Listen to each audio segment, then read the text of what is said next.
This is good. This is fine. How you doing, man? Good to see you.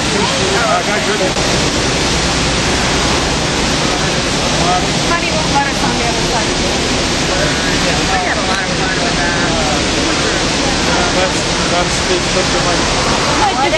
Where did you get that from, sir? I'm sorry? Who said that? The manager of the security for James Center over here. What now? Something different. I'm sorry?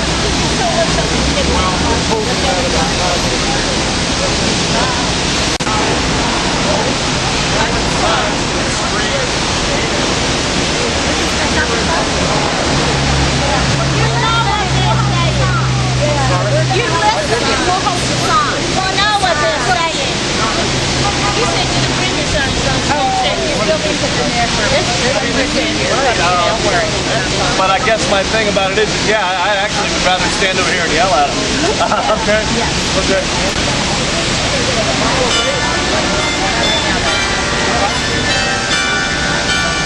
All right. More.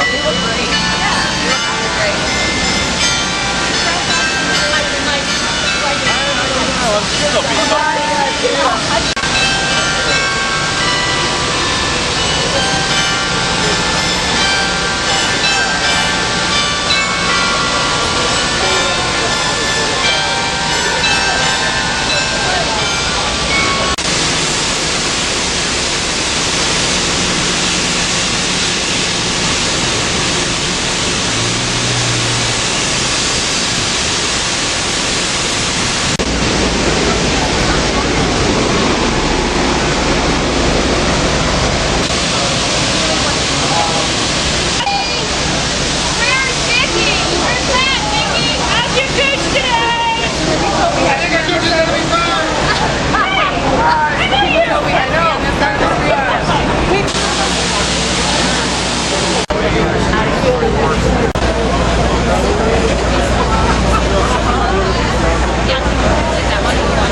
And be heard.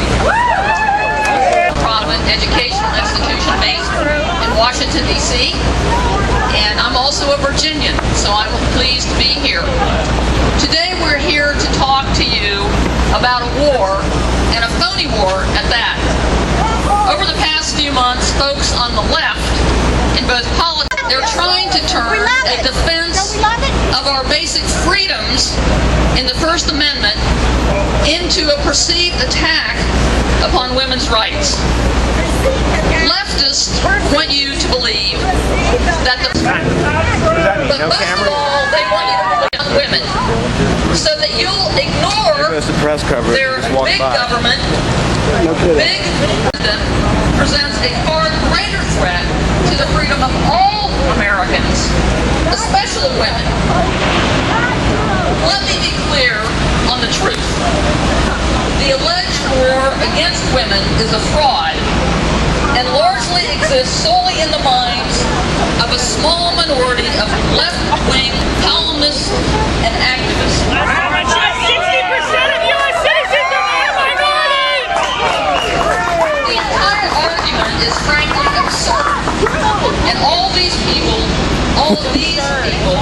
are here with me today to tell you why it's so particularly absurd. As director of the United States Office of Personnel Management.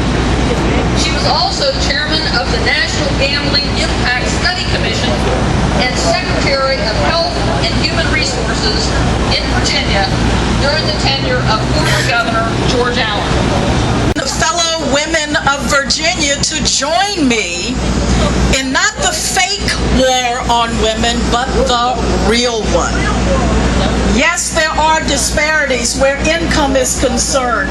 Join me in fighting that. Yes, there is join me in that.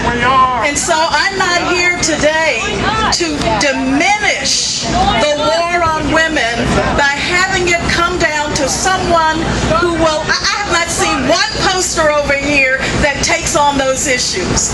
All I have seen is the issue of contraception and abortion. That we're leaving our country in the hand, and what we're leaving for our effect every woman who is a single mom in this state, a woman who is trying to run a small business in this state, a woman who cares talks about what she leaves. I said, that's what I want. I didn't, what he did is I didn't ask him for quarters. I said, that's what I want. Of a great woman leader in the United States of America, Phyllis Schlafly. Colleen graduated magna cum laude from Wellesley College and That's what the bus driver. Sure did. Law School, where she received the Association of Women Lawyers Outstanding Graduate Award. She also earned a master's degree in journalism from Regent University School of Communications and Arts.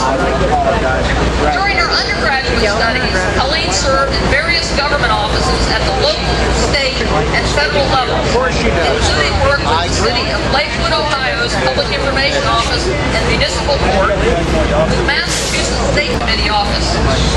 Colleen worked in the nonprofit sector for several years with the Flying Hospital, Inc., CBN World Reach, Broadcast Network, the Center for Law and Religious Freedom, and most recently served as the Director of Communications for the Christian Legal Society.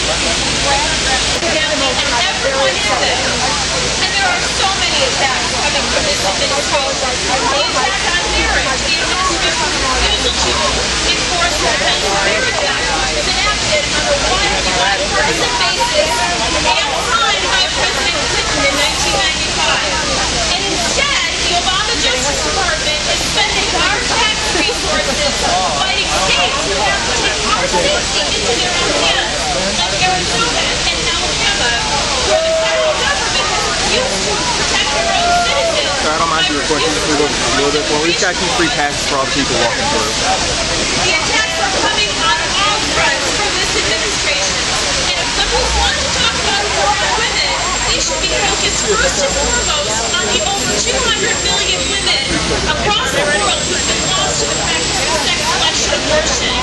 And I'm so thankful, and all of us here are so thankful to She has filed a friend of the Full-time lawyer and a full-time mom, but today I stand before you as a conscientious objector. I'm here because President Obama and the Democrats in Congress have kept conscience protection out of Obamacare, and without it, we're all defenseless against regulations like the HHS mandate, a federal mandate which forces every employer in America to provide free abortion drugs and contraception in its insurance plans, even against their religious beliefs. And if you disagree, the administration labels you anti-woman. Well, the truth of the matter is, there is no good reason for this HHS mandate.